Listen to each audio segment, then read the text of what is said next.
अल्लाह के रसूल बिस्तर पर बैठे हुए हमसे बातें कर रहे होते, हस्बैंड वाइफ है, दिल लगी की बातें हो रही होती, हम लोग प्यार भरी बातें कर रहे होते, एक दूसरे से हंसी मजाक कर रहे होते।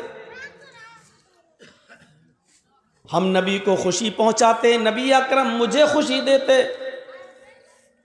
हम लोग अभी हंसी मजाक कर रहे होते, हम लोग आपस में प्यार भरी बातें कर रहे होते कि इसी बीच मस्जिद से अजान की आवाज आती, अल्लाहु अकबर अल्लाहु अकबर। नबी अकरम के कानों में जैसे ही अजान की आवाज जाती, अल्लाह के नबी सल्लल्लाहु अलैहि वसल्लम मुझसे मुंह फेर लेते, मुझे धक्का देते, मुझे अपने पास से हटा देते, दोनों हाथ से मुझे दूर कर देते, फौरन चारपाई से बिस्तर से उठ जाते, वुजू बनाते, फिर अल्लाह के नबी अजान की आवाज़ सुनकर मुझे देखते भी नहीं, मेरी तरफ नज़र भी नहीं उठाते, और मुझे ऐसा लगता जैसे अल्लाह के रसूल मुझे जानते ही नहीं कि मैं कौन हूँ। बीवी का हक अदा कर रहे हैं, प्यार भरी बातें हो रही हैं, आपस में बैठे भी हैं, बीवी को वक्त दे रहे हैं, प्यार भरी बातें हो रही हैं, लेकिन जैसी ही अजान की आवाज़ आती, हज़रत आयशा फरमाती हमसे ऐसा मुंह फेर लेते, ऐसा लगता है जैसे मुझे जानते ही नहीं है कि मैं कौन हूं। इतनी बेरुखी, इतनी बेरुखी कि मुझे जानते ही नहीं। ये अल्फाज, ये लफ्ज हज़रत आयशा के अल्फाज हैं, ऐसा लगता जैसे मुझे पहचानते ही नहीं कि मैं कौन हूं। यानी अजान के वक्त नमाज का इतना ख्याल, बीवी का ख्याल है, लेकिन जब अल्लाह की इबादत का वक्त आया तो फिर बीवी को छोड़कर इबादत की तरफ चले गए। फिर पहचान ही नहीं रहे कि बीवी ये कौन है, और बीवी कह रही है मुझे पहचान, ऐसा लगता कि मुझे जानते ही नहीं कि मैं कौन। ये यहां से हम अंदाजा लगाएं, बाखबर किया जाता है आपको हर अजान से, नमाज से पहले। जब नबी अकरम सल्लल्लाहु अलैहि वसल्लम ने लोगों पर 5 वक्त की नमाज फर्ज की, तो सवाल यह पैदा हुआ कि नमाज के लिए लोगों को बुलाया कैसे जाए, पता कैसे चले कि नमाज का वक्त हो गया। उस जमाने में घड़ियां तो थी नहीं, मोबाइल तो थे नहीं।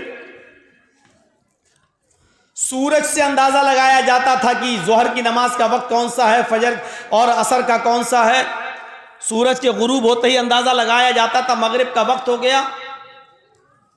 आसमान पर जब लाल रंग की लालामी खत्म हो जाए तो समझा जाता था कि ईशा की नमाज का वक्त हो गया।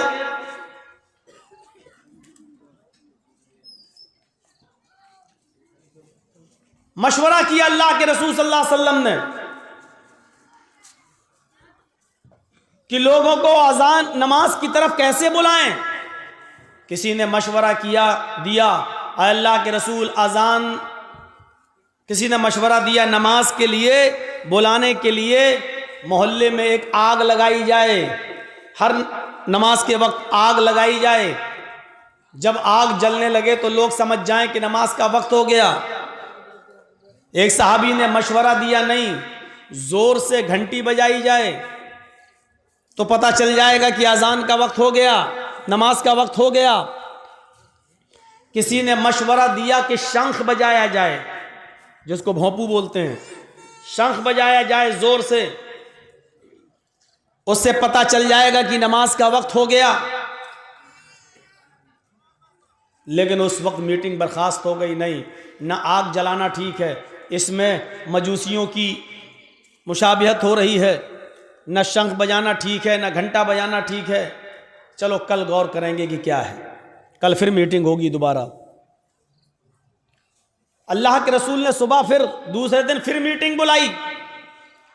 जब मीटिंग बुलाई तो उसमें हज़रत उमर फारूक रज़ी अल्लाह ताला अन्हु ने अपना एक ख्वाब बयान किया कि अल्लाह के रसूल सल्लल्लाहु अलैहि वसल्लम, मुझे रात में ये ख्वाब दिखाया गया है कि नमाज के लिए इस तरीके से लोगों को बुलाया जाए, अल्लाहु अकबर अल्लाहु अकबर, अल्लाहु अकबर, अल्लाहु अकबर। 2 बार ये अशहदु अल्ला इलाहा इल्लल्लाह, अशहदु अल्ला इलाहा इल्लल्लाह। 2 बार ये अशहदु अन्ना मुहम्मदर रसूलुल्लाह, अशहदु अन्ना मुहम्मदर रसूलुल्लाह। 2 बार ये हय्या अलस सलाह, हय्या अलस सलाह। 2 बार ये जुमले हय्या अलल फलाह, हय्या अलल फलाह। 2 बार ये जुमले अल्लाहु अकबर, अल्लाहु अकबर। 1 बार फिर ये जुमला ला इलाहा इल्लल्लाह। 1 बार ये जुमला। हजरत उमर ने जब अपना ये ख्वाब बयान किया तो उसमें चंद साहबा खड़े हुए और कहने लगे अल्लाह के नबी, ये ख्वाब तो आज रात में हमने भी देखा। दूसरे ने कहा ये हमने भी देखा। एक और उठा कहने लगा ये तो हमने भी देखा। नबी अकरम सल्लल्लाहु अलैहि वसल्लम ने फरमाया इतने लोगों का यही ख्वाब देखना इस बात की दलील है कि अल्लाह ताला हमसे नमाज के लिए यही चाह रहा है कि इन कलमात के ज़रिए लोगों को बुलाया जाए।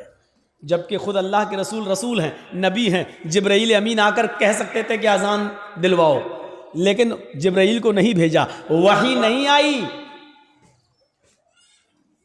सिर्फ सहाबा किराम ने ख्वाब देखा और अल्लाह के रसूल ने सहाबा किराम के ख्वाब को ही अल्लाह की तरफ से ख्वाब मानकर उसी को लागू कर दिया, नाफिज कर दिया कि आज के बाद हर अजान के वक्त, नमाज के वक्त यह अजान दी जाएगी। बहुत अहम मसला है अजान का। इसमें भी हिकमत छिपी हुई है। नमाज से पहले, अरे भाई जब लोगों को बुलाना ही है, किसी से भी खड़ा करके पूछो अच्छा बताओ अजान क्यों होती है, तो आदमी कहेगा कि नमाज के लिए, ताकि पता चल गया नमाज का वक्त हो गया है, इसीलिए तो अजान होती है। लेकिन यह मकसद नहीं है। आज तो घड़ी है, पता चल जाएगा जोहर कब हो रही। गूगल में तलाश करिए, आपको आपके डिस्ट्रिक्ट मालदा का पूरा आपके गूगल पे सर्च करेंगे तो आ जाएगा जोहर कितने बजे, असर कितने बजे, मगरिब कितने बजे, इशा कितने बजे, फजर कितने बजे। आज अजान की क्या जरूरत है? अगर नमाज के लिए अजान हो रही है उसका वक्त बताने के लिए, तो वक्त के लिए तो आजकल गूगल बतला रहा है कि जोहर का ये वक्त, असर का ये वक्त, मगरिब का ये वक्त, इशा का ये वक्त, फजर का ये वक्त। नहीं, कुछ और उसूल है। और सुनो, अगर नमाज के लिए अजान दी जाती है तो आपको मालूम होना चाहिए अजान के लिए, नमाज के लिए अजान अगर दी जाती तो हय्या अलस्सलाह का लफ्ज पहले आना चाहिए था। हय्या अलस्सलाह का माना क्या है? आओ नमाज के लिए। लेकिन हय्या अलस्सलाह पहले नहीं कहा जा रहा है। पहले क्या कहा जा रहा है? अल्लाहु अकबर, अल्लाहु अकबर। इस जुमले का नमाज से क्या कनेक्शन है, जरा कोई बताए हमें। भाई नमाज में तो वैसे ही आदमी कहता है अल्लाहु अकबर, कहता है कि नहीं कहता है? मैं थोड़ी सी स्पीड स्लो कर रहा हूं ताकि आपको जहन में बिठा सकूं ये बात। अभी तेज स्पीड में बोलूंगा तो आधी बातें दिमाग में आएंगी और आधी निकल जाएंगी आपके। सुनिए क्या कह रहे हैं हम? अल्लाहु अकबर, अल्लाहु अकबर। थोड़ा दिमाग लगाओ, इस अल्लाहु अकबर का नमाज से क्या कनेक्शन है? नमाज में तो आदमी वैसे ही कह रहा है अल्लाहु अकबर, फिर अजान में अल्लाहु अकबर कहने का क्या मतलब है?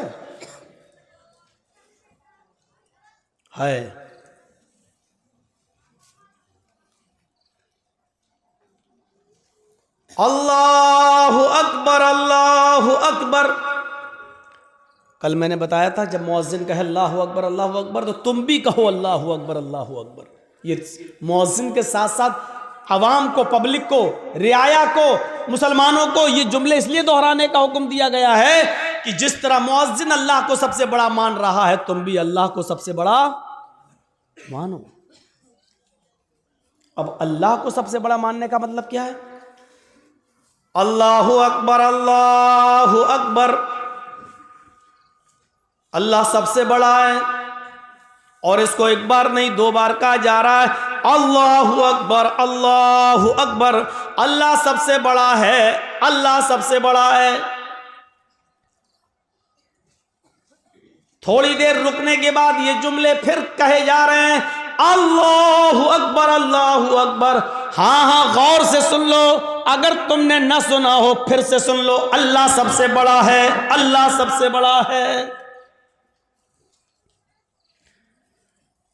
आए जमीन के सीने को चीर कर, जमीन की छाती को चीर कर उसमें दाना डालने वाले, धान बोने वाले, गेहूं बोने वाले, जौ बोने वाले, गन्ना बोने वाले, हल चलाने वाले, तेरे कानों में यह आवाज जा रही, अल्लाह सबसे बड़ा है। अब तू अपने दिल से फैसला कर कि अल्लाह सबसे बड़ा है या नहीं। अगर अल्लाह सबसे बड़ा है तो तू अपनी खेती करना छोड़ दे। अल्लाह को सबसे बड़ा मानता है तो तू जमीन की छाती चीर कर उसमें दाना डालना छोड़ दे। अगर तू अल्लाह को सबसे बड़ा मानता है तो तू हल चलाना छोड़ दे। अगर तू अल्लाह को सबसे बड़ा मानता है तो चाय की दुकान बंद कर दे। अगर तू अल्लाह को सबसे बड़ा मानता है तो अपने किराना मर्चेंट की दुकान को तू बंद कर दे। अगर अल्लाह को सबसे बड़ा मानता है तो आए मोबाइल की दुकानों पर बैठने वालों मोबाइल की दुकान बंद कर दो, कपड़ा बेचने वालों कपड़ा बेचना बंद कर दो, आए अपने बिजनेस करने वालों अपने बिजनेस को बंद कर दो, अपने कारोबार चलाने वालों कारोबार को बंद कर दो। अगर तुम अल्लाह को सबसे बड़ा मानते हो तो तुम अल्लाह के घर की तरफ जाओ।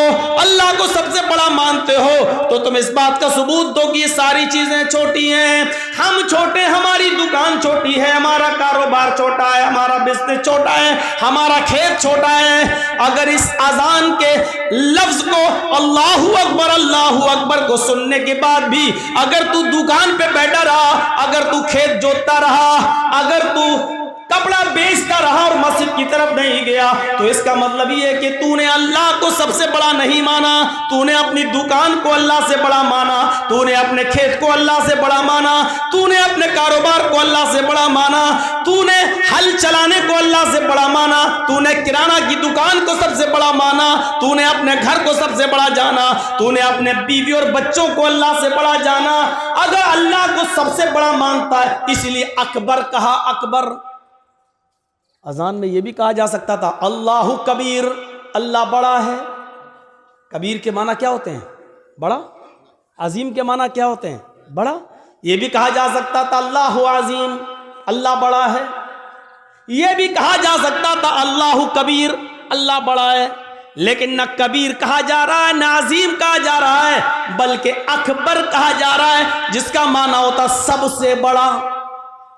अल्लाहु अकबर, इसका माना यह हुआ कि अल्लाह तुम्हारी दुकानों से, तुम्हारे मकानों से, तुम्हारे खेतों से, तुम्हारे बिजनेस से, तुम्हारे ऑफिसों से, तुम्हारी सरकारी नौकरियों से सबसे बड़ा है अल्लाह।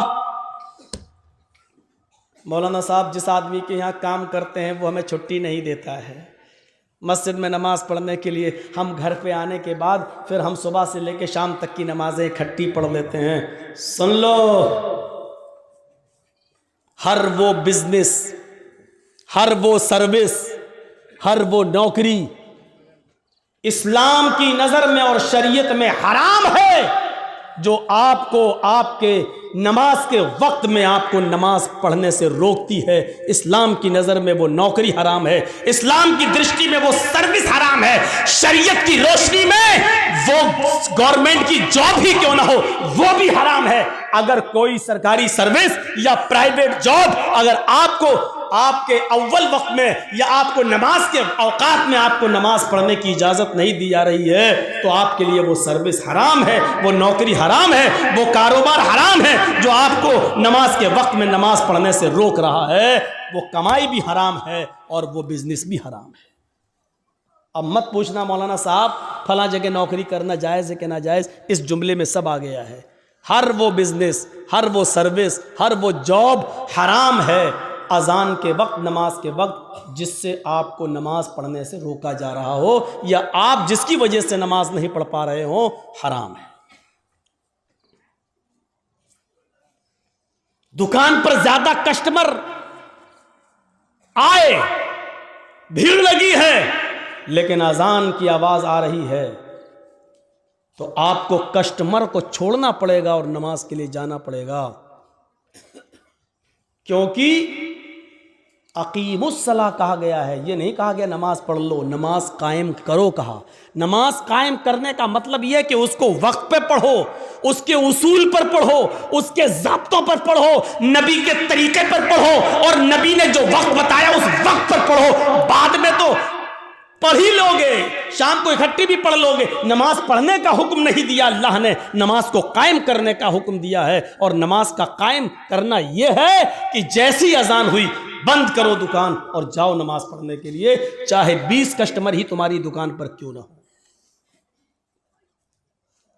यह है नमाज का कायम करना। साहब बहुत बड़ा नुकसान हो जाएगा। फिर तो आपने कारोबार को बड़ा समझ लिया, फिर तो आपने दुकान को बड़ा समझ लिया, फिर आपने अल्लाह को बड़ा कहां समझा,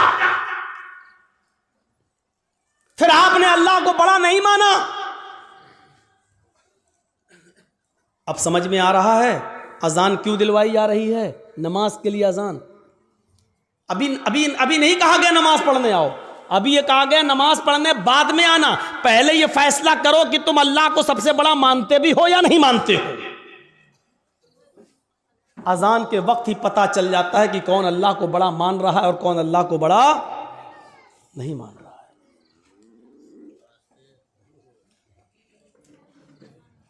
अजान के वक्त ही पता चल जाता है।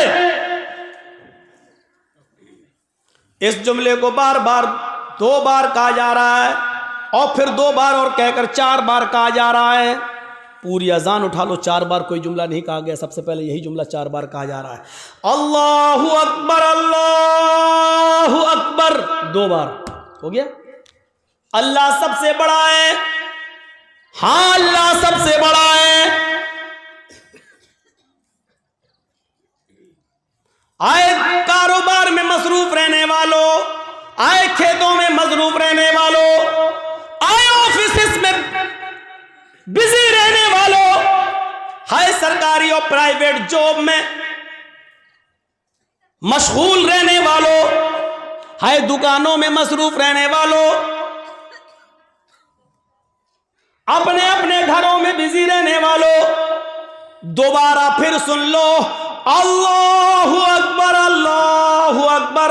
अल्लाह सबसे बड़ा है, अल्लाह सबसे बड़ा है, तुम्हारे कारोबार से बड़ा। अल्लाहु अकबर असल में इसमें तफजील का जो इस्तेमाल होता है वो मिन के जरिए भी होता है। इसके बाद ये लफ्ज साइलेंट है जो दिल में रखा जाता है लेकिन बोला नहीं जाता है। अजान पूरी क्या है, अल्लाहु अकबर का पूरा जुमला क्या है, अल्लाहु अकबर मिन कुल्लि शैइन, ये है। समझ में आ रहा है ना? बहुत स्लो बोल रहा हूं, अभी स्पीड बढ़ेगी मेरी, अभी इतना जहन में रखिए। अजान का सही जुमला क्या है, अल्लाहु अकबर मिन कुल्लि शै, लेकिन मिन कुल्लि शै नहीं बोला जाता है, लेकिन वो दिल में रहता है। मिन कुल्लि शै का मतलब क्या हुआ, हर चीज से। अब तर्जुमा क्या होगा, अल्लाहु अकबर मिन कुल्लि शै, अल्लाह हर चीज से बड़ा है, लेकिन मिन कुल्लि शैइन बोला नहीं जाएगा। जैसे इंग्लिश में नाइफ किसको कहते हैं, चाकू को। नाइफ के माना चाकू, लेकिन के लिखा जाता है, बोला नहीं जाता, वो साइलेंट रहता है। नी मानी घुटना, इंग्लिश में नी मानी घुटना, लेकिन के लिखा होता है लेकिन बोला नहीं जाता, पढ़ा नहीं जाता। ऐसी अरबी जबान में आजान का पहला जुमला है अल्लाहु अकबर मिन कुल्लि शै, मिन कुल्लि शै। न लिखा जाएगा न बोला जाएगा, लेकिन दिल में माना जाएगा कि अल्लाह सबसे बड़ा है। अल्लाहु अकबर, अल्लाहु अकबर, अल्लाह सबसे बड़ा है, अल्लाह सबसे बड़ा है, अल्लाह हर चीज से बड़ा है, अल्लाह हर चीज से बड़ा है। इस जुमले को सुनकर भी अपने घरों में रहने वालों, अपनी दुकानों में बैठने वालों, अपने खेतों में खेती करने वालों, अनाज काटने वालों, फलों में व्यस्त रहने वालों, आम के पेड़ों में मसरूफ रहने वालों, लीची के बाग देखने वालों, बीड़ी सिगरेट बनाने वालों, सुन लो सुन लो सुन लो, दोबारा सुन लो, अल्लाह सबसे बड़ा है, अल्लाह सबसे बड़ा है। अब जिन लोगों ने इस जुमले को सबसे बड़ा, अल्लाह को सबसे बड़ा माना, उन्होंने अपनी दुकान बंद कर दी, अपना मकान बंद कर दिया, अपनी दुकान बंद कर दी, अपना ऑफिस बंद कर दिया, या चले आए किसी को बिठा के कि मैं जा रहा हूँ नमाज पढ़ने, आप बैठो, अब मैं अभी आता हूँ। अब जो लोग चले, इसका मतलब ये है कि वो अल्लाह को सबसे बड़ा मान लिए। पहली चीज़ याद रखना, इन्होंने अल्लाह को बड़ा मान लिया। अजान सुनने के बावजूद जिन लोगों ने अपनी दुकानों में बैठना गवारा कर लिया, खेतों में रहना गवारा कर लिया, सुन लो, उन्होंने अल्लाह को बड़ा नहीं माना। उन्होंने अपने आप को, अपने कारोबार को और अपने बिजनेस को अल्लाह से बड़ा माना है। और ये लोग जंग कर रहे हैं अल्लाह से। अब अल्लाह से जंग कर रहे हैं तो जीतेंगे या हारेंगे, इसका जवाब हमें देने की ज़रूरत नहीं। आप खुद अपने दिल से फैसला कर लो, क्या दुनिया में कोई ताकत ऐसी है जो अल्लाह का मुकाबला कर सके और जो अल्लाह से जीत सके? अब जिन्होंने बड़ा माना वो चले गए, घर छोड़ के वुजू बनाया, चलने लगे मस्जिद में, जाने लगे मस्जिद की तरफ। और इसमें तो कोई शक ही नहीं है, घर से जो लोग वुजू बनाकर मस्जिद की तरफ जाते हैं, बहरहाल सवाब मिलता है। एक ज़ईफ़ रिवायत में तो यहाँ तक आता है कि अगर कोई शख्स घर में वुजू बनाता है और वो घर से वुजू बनाकर मस्जिद में जाता है तो उसको एक हज का सवाब दिया जाता है। तो घर से वुजू बनाने की बहरहाल फजीलत तो है ही। अगरचे हम इस ज़ईफ़ हदीस को अगर न भी माने और ये मान लें, तो कम से कम इतना तो मानो कि घर से वुजू बना के चलना ये बहरहाल बहुत बड़ी सवाब की बात है और बहुत बड़ी नेकी की बात है। अब जो लोग मस्जिद में आ गए, अब उनको कहा जा रहा है, जो लोग घरों में हैं उनको नहीं कहा जा रहा है। अब जो लोग अजान के ये पहला जुमला सुनकर घरों में वुजू बनाकर निकल रहे हैं, उनसे अब कहा जा रहा है, अशहदु अल्ला इलाहा इल्लल्लाह।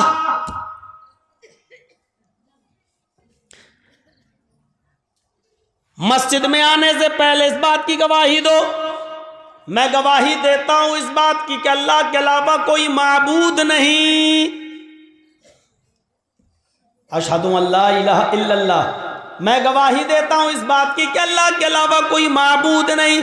यानी आप घर से मस्जिद की तरफ जा रहे हो नमाज पढ़ने, तो याद रखो ये नमाज तुम्हारी अल्लाह के लिए है या किसी और के लिए? अल्लाह माबूद है, उसी के लिए नमाज होनी चाहिए। अल्लाह को माबूद मानो, अल्लाह के लिए नमाज पढ़ने जा रहे हो, यानी इबादत किसके लिए? अल्लाह के लिए होनी चाहिए। अब बाप के डर से नमाज पढ़ने बहुत से लोग आते हैं, अब्बा मेरे डांटेंगे, नमाज पढ़ लो। मदरसे के बच्चे, अरे नमाज पढ़ लो, अजान हो गई, नहीं तो टीचर मारेगा, वो टीचर के डर से पढ़ रहे हैं। और बहुत से लोग जुमे में सिर्फ इसलिए नमाज पढ़ने आ रहे हैं कि पूरे हफ्ते तो आए नहीं, जुमा भी नहीं पढ़ेंगे तो मोहल्ले वाले, समाज के लोग कहेंगे देखो जुमे तक की नमाज नहीं पढ़ रहा है। तो जो लोग इसलिए नमाज पढ़ने आ रहे हैं वो समझ लें कि उनकी इबादत अल्लाह के लिए है ही नहीं। अगर नमाज पढ़ने आना है, मस्जिद में आना है, इबादत के लिए आना है, नमाज के लिए, तो अशहदु अल्ला इलाहा इल्लल्लाह इस बात की गवाही दो, मैं गवाही देता हूं अल्लाह के अलावा कोई माबूद नहीं है। अगर अल्लाह के लिए इबादत करने जा रहे हो तब तो ठीक है, और अगर ये इबादत अल्लाह के लिए करने नहीं जा रहे हो तो अपने घरों में रहो। अगर मोहल्ले वालों के डर से जा रहे हो तो मत जाओ, अगर उस्ताद के डर से नमाज पढ़ रहे हो तो मत पढ़ो, अगर बाप के डर से नमाज पढ़ रहे हो तो मत पढ़ो, अगर मोहल्ले और समाज के डर से नमाज पढ़ रहे हो तो मत पढ़ो। और अगर जा रहे हो तो अल्लाह को सबसे बड़ा मानकर जाओ, और इबादत भी अल्लाह के लिए करने जाओ, किसी गैर का उसमें नाम नहीं होना चाहिए, किसी गैर का उनसुर नहीं होना चाहिए। अब अगर तुम अल्लाह के लिए इबादत भी करने जा रहे हो और तुमने दिल में ठान लिया कि इबादत हम अल्लाह ही की करेंगे, किसी और की नहीं, तो अब उन लोगों से कहा जा रहा है अशहदु अन्ना मुहम्मदर रसूलुल्लाह, कहो मैं गवाही देता हूं इस बात की कि मोहम्मद सल्लल्लाहु अलैहि वसल्लम अल्लाह के रसूल हैं। यानी नमाज नबी के तरीके पर पढ़ना पड़ेगी, अपने मनमानी तरीके पर नमाज नहीं पढ़नी पड़ी। नहीं, अगर मनमाने तरीके पर नमाज पढ़ना है तो मत आओ, अब अल्लाह की इबादत करने जा रहे हो तो रसूल के तरीके पर नमाज पढ़ना पड़ेगी। जोहर में कितनी नमाज? जितनी नबी ने बताई। असर में कितनी? जितनी नबी ने बताई। मगरिब में कितनी? जितनी नबी ने बताई। तरावी कितनी पढ़ें? 20 या 8? न तेरी 8 न मेरी 20, जितनी जनाबी मोहम्मद रसूलुल्लाह सल्लल्लाहु अलैहि वसल्लम ने बताई। मेरे भाइयों, ये नमाज पढ़ने जा तो रहे हो, लेकिन ये अकीदा दिल में रखो कि हम रसूलुल्लाह के तरीके पर नमाज पढ़ेंगे। नमाज से पहले वुजू, वुजू से पहले पाकी, आप खुद पाक हो पहले, और फिर छोटी नापाकी क्या है? वुजू। वुजू बनाकर छोटी नापाकी को दूर कर दो, उसके बाद जाइए आप नमाज पढ़ने के लिए। और यह इबादत कैसे करेंगे? जब आप वुजू बनाकर घर से मस्जिद की तरफ निकलेंगे तो अल्लाह ताला हर एक कदम पर तुम्हें एक नेकी देगा, हर कदम पर एक नेकी और एक गुनाह माफ भी होगा। जैसे एक कदम बढ़ाया एक नेकी मिली और एक गुनाह माफ, दूसरा कदम बढ़ाया एक नेकी मिली और एक गुनाह माफ, तीसरा कदम बढ़ाया एक नेकी मिली और फिर एक गुनाह माफ, चौथा कदम बढ़ाया एक नेकी मिली और एक गुनाह माफ। हजरत ज़ैद इब्ने साबित रजी अल्लाह ताला अन्हु जब मस्जिद से जब घर से मस्जिद की तरफ नमाज पढ़ने जाते थे, उनका घर मस्जिद के करीब था, लेकिन फिर भी वो छोटे छोटे कदम रखते थे। लोगों ने पूछा, इतने नजदीक मस्जिद है और तुम जल्दी नहीं आते हो, छोटे छोटे कदम रखते हो? तो उन्होंने यही हदीस पढ़ के सुनाई थी कि अल्लाह के नबी ने फरमाया, तुम में से जब कोई शख्स मस्जिद में नमाज के लिए जाता है तो उसके हर एक कदम पर एक नेकी मिलती है और एक गुनाह माफ हो जाता है। मैं इसलिए छोटे छोटे कदम रखता हूं ताकि मेरे कदम की गिनती ज्यादा हो जाए, मुझे नेकियां ज्यादा मिल जाएं और मेरे गुनाह ज्यादा से ज्यादा मिट जाएं। तो मेरे प्यारे साथियों, ये आपको तभी मिलेगा जब आप घर से वुजू बनाएंगे, और वुजू बनाने के बाद जब घर से निकलेंगे तो हालत वुजू का सवाब और वुजू में नमाज के लिए जो कदम उठेंगे ये बावुजू होकर जब उठेंगे तो उस पर और ज्यादा सवाब।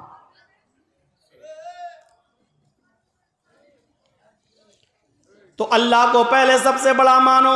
जिन्होंने अल्लाह को सबसे बड़ा मानकर अपना कारोबार, अपना बिजनेस बंद कर दिया, वो मस्जिद की तरफ जाएं। मस्जिद की तरफ जाने वालों, अगर अल्लाह के लिए इबादत करने जा रहे हो तो ठीक, वरना मत जाओ। और अल्लाह के लिए इबादत करने जाने वालों, अगर यह इबादत जनाब मोहम्मद रसूलुल्लाह के तरीके पर करना है तो ठीक।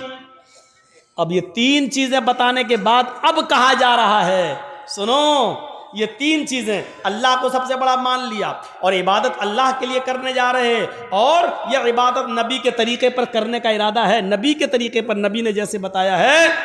शाबाश बेटा, ले लो, हम बैठ गए, लो। ये लड़का आगे चल के क्या बनेगा बताइए तो? अरे कुछ नहीं, उसके घर वालों ने भेजा, फोटो लेके आओ। इतना हम, आप जिस स्कूल में पढ़ रहे हैं ना, उसका मैं हेडमास्टर रह चुका हूँ। ये बच्चा क्या जाने बेचारा फोटो लेके, उसको किसने भेजा हम लोग सब समझ रहे हैं। चलो, तो हो गया बेटा, वीडियो बना रहे हो क्या? ओ, ये सब बन रही है, ये सब बन रही है। अरे आजकल के बच्चे, अभी शादी कर दो तो 2 बच्चों का बाप बन जाएगा। ये आजकल की औलाद है भैया, आजकल की औलाद। तो मेरे भाइयों सुनो, 3 चीजें बताई गई। उसके बाद पहले अल्लाह को सबसे बड़ा मानो, दूसरा जब अल्लाह को बड़ा मान लिया तो इबादत अल्लाह के लिए करो, और इबादत जब अल्लाह के लिए करने का पूरा अज़्म हो गया तो ये इबादत रसूलुल्लाह के तरीके पर करो, नबी के तरीके पर, रसूल के तरीके पर। कुछ नहीं चलेगा तेरा। नबी ने 1 रकात में 1 रुकू किया, 1 ही करना है। नबी ने 1 रकात में 2 सजदे किए, 2 ही करना है। नबी ने ज़ोहर में 4 पढ़ी, अगर तू 6 पढ़ेगा तो गुनाहगार होगा। नबी ने मगरिब में 3 पढ़ी, अगर तू 4 पढ़ेगा तो गुनाहगार होगा। नबी ने फजर में 2 पढ़ी, अगर तू 3 या 4 पढ़ेगा तो गुनाहगार होगा। नमाज उतनी ही पढ़ना है जितनी जनाबी मोहम्मद रसूलुल्लाह ने बताई है। तो मेरे भाइयों, अगर ये तरीका नबी का मानते हो तो अब ये 3 चीज़ें